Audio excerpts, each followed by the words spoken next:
राधे राधे, हरे कृष्णा। आप सभी माताओं बहनों को वट सावित्री व्रत की बहुत बहुत शुभकामनाएं। हर साल ज्येष्ठ अमावस्या के दिन वट सावित्री व्रत रखा जाता है। कुछ जगह पर इस व्रत को ज्येष्ठ पूर्णिमा के दिन भी रखा जाता है, जिसे वट पूर्णिमा कहते हैं। इस बार ज्येष्ठ अमावस्या 16 मई को पड़ रही है। इस दिन शनिवार है। शनि जयंती इस दिन मनाई जाएगी और इसी दिन वट सावित्री व्रत भी रहेगा। कुछ जगह पर वट सावित्री की मुख्य पूजा दोपहर के समय की जाती है। कुछ लोग सुबह के समय या फिर कुछ लोग शाम के समय गोधूली मुहूर्त में भी इस पूजा को करते हैं। तो अगर आपके यहाँ पर दोपहर के समय पूजा की जा रही है तो 16 मई शनिवार को अमृतकाल दोपहर 1:15 से 2:40 तक रहेगा। अभिजीत मुहूर्त सुबह 11:56 से दोपहर 12:49 तक रहेगा। इस समय में आप दोपहर की पूजा कर सकते हैं और इस दिन राहु काल सुबह 9 बजे से 10:30 तक रहने वाला है। तो ध्यान रखिएगा, राहु काल के समय में आप वट सावित्री व्रत से संबंधित पूजा ना करें। व्रत करने वाली सभी सुहागन माताओं बहनों को एक दिन पहले से तैयारी शुरू कर देनी चाहिए और एक दिन पहले ही काले चने भिगोकर रख देने होते हैं, क्योंकि अगले दिन पूजा में इन काले चनों का प्रयोग किया जाता है। तो वट सावित्री व्रत के दिन आपको स्नाना आदि से निवृत्त होने के बाद 16 श्रृंगार करके लाल रंग के या पीले रंग के वस्त्र धारण करके पूजा की तैयारी करनी चाहिए। बांस की टोकरी हो तो बांस की टोकरी में ही आप पूजा की सभी सामग्रियों को अच्छे से सजाकर रख लें। आसपास वट वृक्ष हो तो वहां पर जाकर पूजा करें और इस दिन क्योंकि वट वृक्ष की ही पूजा मुख्य रूप से की जाती है।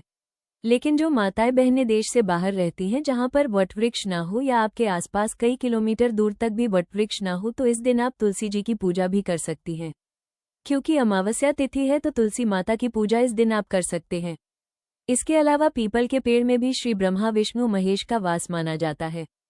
तो आप पीपल के पेड़ की पूजा भी, यदि किसी कारणवश वट वृक्ष की पूजा संभव न हो तो पीपल के वृक्ष की पूजा कर सकते हैं। पूजा शुरू करने से पहले हाथों में मेहंदी लगा लें, लाल हरी चूड़ियां पहनकर, और जिस तरह से भी आप श्रृंगार करती हैं श्रृंगार कर लें। पैरों में महावर आदि लगा लें, आलता लगा लें, यानी कि पूरी तरह से सज धज कर इस व्रत की पूजा को आपको करना चाहिए। इसके बाद आपके आसपास जहां कहीं भी वट वृक्ष हो वहां पर पूजा की थाली लेकर जाएं या बांस की टोकरी में आप सभी पूजा की सामग्री को लेकर जाएं। सुबह के समय आप हाथ जोड़कर व्रत प्रारंभ कर सकती हैं और इस व्रत में क्योंकि निर्जला और निराहार रहना होता है, तो ऐसे में जब तक मुख्य पूजा नहीं कर ली जाती तब तक तो आपको जल की एक बूंद भी ग्रहण नहीं करनी होती है। कुछ लोगों के यहाँ पर दोपहर की मुख्य पूजा करके फेरी लगाने के बाद फल आदि ग्रहण कर लिए जाते हैं। तो आपके यहाँ पर जैसी भी मान्यता हो आप उसका पालन करें। वट वृक्ष के नीचे या तुलसी जी के नीचे आप साफ सफाई करके गंगाजल छिड़ककर शुद्ध कर लें। एक आसन पर बैठकर फिर आप पूजा की तैयारी करें। आज के इस पावन व्रत में गौरी गणेश की पूजा के साथ साथ सत्यवान सावित्री और श्री ब्रह्मा विष्णु और महेश की पूजा की जाती है। क्योंकि आज के पावन दिन पर दोपहर के समय ही देवी सावित्री ने अपने मृत पति के प्राणों को यमराज जी से पुनः प्राप्त किया था। इस कारण से इस दिन का महत्व बहुत अधिक माना जाता है। पूजा करने से पहले आसपास गंगाजल छिड़ककर शुद्ध कर लें। इसके बाद धूप दीप जलाएं और बरगद के वृक्ष की टहनी में आप तिलक लगाएं। 5 जगह पर आपको तिलक लगाना है। कुछ जगह पर चंदन से या सिंदूर से छापे भी लगाए जाते हैं।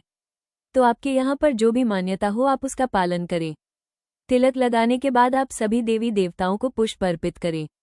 गणेश भगवान जी को सिंदूर कुमकुम तिलक लगाकर फिर उन्हें जनेऊ अर्पित करके या वस्त्र रूपी कलावा अर्पित करके पूजा प्रारंभ करें। माता गौरी की पूजा करें, उन्हें तिलक लगाएं, सिंदूर अर्पित करें, श्रृंगार की सामग्री अर्पित करें। इसके बाद देवी सावित्री का पूजन करें, उन्हें भी श्रृंगार की सामग्री अर्पित करें और फिर सत्यवान श्री ब्रह्मा विष्णु महेश का पूजन आपको करना है। सभी को तिलक अर्पित करें, पुष्प चंदन अक्षत आदि अर्पित करें, वस्त्र रूपी कलावा सभी को अर्पित करें। एक कलश में जल भरकर रखें जिसमें अक्षत पुष्प डालें और इसी जल से हमें फिर बरगद के वृक्ष की परिक्रमा करनी होती है। वैसे तो इस दिन 108 बार परिक्रमा ही करनी चाहिए, लेकिन जिनकी सामर्थ्य न हो, जैसे जो भी माताएं बहनें वृद्ध हों, बीमार हो किसी कारण से, या फिर बरगद के चारों ओर घूमकर परिक्रमा करना पॉसिबल ना हो, तो आप 27 या 54 बार भी परिक्रमा कर सकती हैं। परिक्रमा करते समय आपको सबसे पहले जो 3 परिक्रमाएं होती हैं वो जल से करनी होती हैं, यानी हाथों में जल का लोटा लेकर पतली धार छोड़ते हुए चारों ओर वृक्ष के 3 बार घूमना है। अपनी ही जगह पर आकर खड़े होकर हाथ जोड़कर प्रणाम करना है। परिक्रमा मौन होकर कभी नहीं करनी चाहिए। किसी भी मंत्र का जाप करते रहें। देवी सावित्री सत्यवान श्री ब्रह्मा विष्णु महेश का आप ध्यान करते रहें और 3 बार परिक्रमा पूरी होने के बाद फिर 3 बार आप बरगद के वृक्ष में जो तना होता है उसमें कच्चा सूत या फिर कलावा लपेटकर यह परिक्रमाएं पूरी करें। 3 बार परिक्रमा होने के बाद जो आगे की परिक्रमाएं हैं वो आप जैसे 108 परिक्रमा आपको लगानी है, फेरी लगानी है, तो देखिए परिक्रमा लगाते समय आप पहले से ही अपने आंचल में चाहे तो 108 काजू के दाने, 108 भुने हुए चने के दाने या अंकुरित चनों से भी परिक्रमा लगा सकते हैं। ये दाने कुछ भी हो सकते हैं या कोई भी सामग्री ऐसी हो जिसे आप गिनकर रख सके तो अपने आंचल में रख लीजिए। हर बार एक परिक्रमा पूरी होने पर अपने पास में कोई पात्र रख लीजिए, उसमें एक एक करके परिक्रमा पूरी होने के बाद ये दाने या काजू या कुछ लोग मखाने से फेरी लगाते हैं, कुछ लोग टॉफी बिस्किट आदि से फेरी लगाते हैं।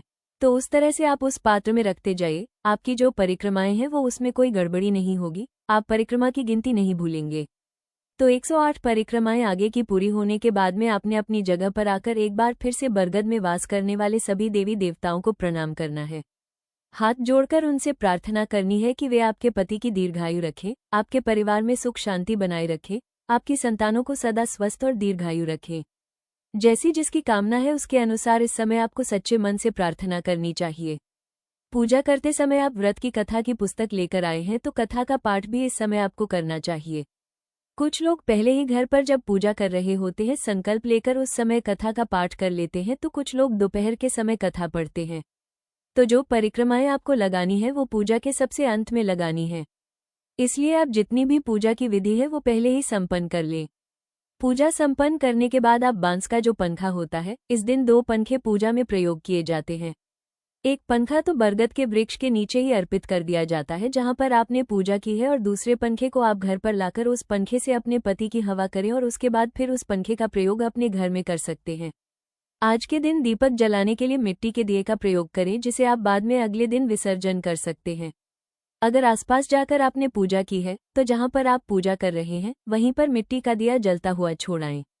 मिट्टी के दिए में इतना तेल या घी जरूर डालें कि जितनी देर तक आपकी पूजा संपन्न हो रही है या परिक्रमा लग रही है उतनी देर तक वो दीपक अनवरत जलता रहे। आज की पूजा में बहुत से लोग पहले से ही या एक दिन पहले से ही या फिर उसी दिन सुबह सुबह मिट्टी से सत्यवान सावित्री की मूर्ति बना लेते हैं, प्रतिमा बना लेते हैं, फिर उसका पूजन किया जाता है। अगर आप ऐसा नहीं कर पा रहे हैं तो बरगद के पेड़ में तने में आप चाहे तो चावल को पीसकर उसमें पानी मिलाकर उससे आप प्रतिमा बना सकते हैं, अंकित कर सकते हैं वृक्ष पर, या फिर आप चंदन से या सिंदूर से भी प्रतिमा बनाकर उनका पूजन कर सकते हैं। मन में आप सत्यवान सावित्री का ध्यान करें, क्योंकि यह पूजा सुहाग से संबंधित होती है, तो इस दिन आप माता सावित्री से सुहाग भी अवश्य लें। माता सावित्री को आप श्रृंगार की जो भी सामग्री अर्पित करती हैं और सिंदूर अर्पित करती हैं तो उस सिंदूर को अपनी मांग में 7 बार लगाएं और आशीर्वाद रूप में आप अपने पास कुछ सामग्री घर में जरूर लेकर आएं। जो भी माता को आपने श्रृंगार की सामग्री चढ़ाई है, चूड़ी, बिंदी, सिंदूर, मेहंदी, काजल या महावर आदि, उसमें से कुछ ना कुछ अपने पास लेकर आएं। बाकी सामग्री को आप वहीं बरगद के वृक्ष के नीचे छोड़ दीजिएगा। और अगर आप घर पर इस पूजा को कर रहे हैं तो पूजा संपन्न होने के बाद अगले दिन चाहे तो उस दिन भी कुछ लोग सुहाग की सामग्री दान में देते हैं। लेकिन जो पूजा आपने यदि घर पर की है तो उस सभी सामग्री को यथावत रहने दीजिए और अगले दिन फिर किसी निर्धन, किसी सुहागन महिला को जो निर्धन हो, योग्य हो, तो उनको आप इस सुहाग की सामग्री फल, मिठाई, दक्षिणा आदि के साथ में दे सकते हैं। नहीं तो किसी सुहागन ब्राह्मणी को भी इस दिन सुहाग की सामग्री के साथ साथ जो भी आपसे बन पड़े वस्त्र, दक्षिणा, फल, मिठाई, कच्चा अनाज वो आप दान में जरूर करें। इस दिन बायना भी निकाला जाता है।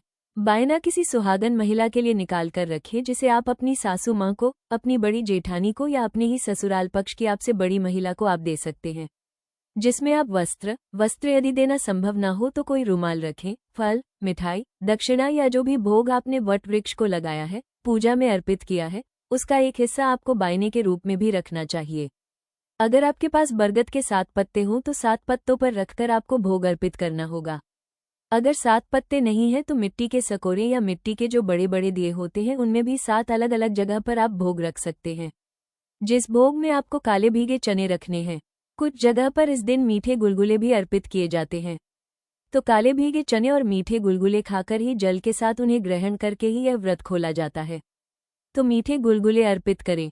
इसके अलावा फल, मिठाई, पूरी, पकवान जो भी आपके यहाँ पर बनाए जाते हैं वो आप अर्पित करें।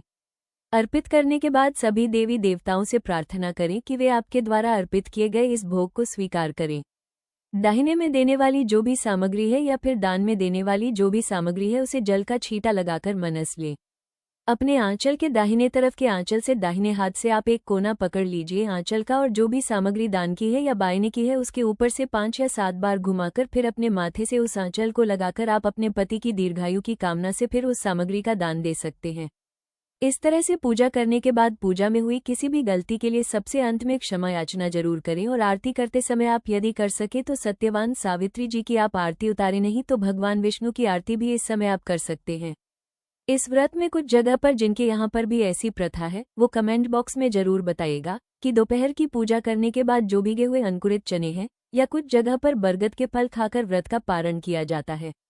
तो कुछ जगह पर जिस समय दोपहर में पूजा की जाती है उसी समय सारी पूजा संपन्न होने के बाद काले भीगे चने या फिर बरगद के फल ग्रहण कर लिए जाते हैं। कुछ लोग अगले दिन तक इस व्रत को निर्जला रखते हैं, तो कुछ लोग घर जाने के बाद शाम के समय शुद्ध सात्विक भोजन या फलाहार इस व्रत में कर लेते हैं। शाम के समय मीठा भोजन किया जाता है। इसके अलावा आप इस व्रत में शाम के समय दूध, फल या चाय आदि चीजें ले सकते हैं, जैसा भी आपके यहाँ पर होता है। पूजा में यदि आप कोई भी सामग्री रखना भूल गए हों तो उसका मन से भाव करके, मानसिक भाव करके भी उसे आप अर्पण कर सकते हैं। पूजा की विधि में आपसे कोई गलती, कोई कमी रह गई हो, बाद में यदि आपको याद आया है तो उस विधि को आप बाद में भी संपन्न कर सकते हैं। यानी कि बरगद के वृक्ष की पूजा करके घर आने से पहले पहले जिस समय आप वहां पर पूजा कर रहे हैं तो ये क्रम आगे पीछे भी आप कर सकते हैं। और अगर कुछ भी याद ना आए तो लास्ट में पूजा के अंत में आप सच्चे मन से क्षमा याचना जरूर कर लें। इस व्रत में मंत्र का जाप और कथा श्रवण और कुछ नियमों का पालन बहुत जरूरी होता है। सबसे पहली बात, आज के दिन वटवृक्ष की पूजा होती है तो भूलकर भी आज के दिन टहनी ना तोड़ें। किसी भी फूल, पत्ते, पेड़ पौधे आदि की टहनी ना तोड़ें। वट वृक्ष की कोई भी टहनी या पत्ता आज के दिन गलती से भी ना तोड़ें। जो भी आपको वट वृक्ष से संबंधित सामग्री चाहिए, जैसे कि बहुत से लोग आज के दिन वट वृक्ष के पत्ते से अपना श्रृंगार भी करते हैं, सुहागन महिलाएं अपने गजरे में पत्ते को लगाती हैं या कोई छोटी सी डाली तोड़कर लगा लेती हैं, तो या बरगद के फल आपको चाहिए तो वो एक दिन पहले ही आप तोड़कर रख लें। भूलकर भी आज के दिन ना तोड़ें और किसी भी सुहाग की सामग्री जो खंडित हो चुकी है, जो अब आपके काम में नहीं आ रही है, भूलकर भी आज के इस पावन दिन पर घर से बाहर ना करें। शाम के समय वटवृक्ष के नीचे एक दीपक जलाना ना भूलें। किसी का अपमान ना करें और पति के पैर छूकर उनका आशीर्वाद लें और अपना दाम्पत्य जीवन मधुर बनाए रखने के लिए अपने इष्ट देवी देवताओं से प्रार्थना जरूर करें। ये थी वटसावित्री व्रत की पूजा विधि। उम्मीद है ये जानकारी आपको पसंद आई होगी।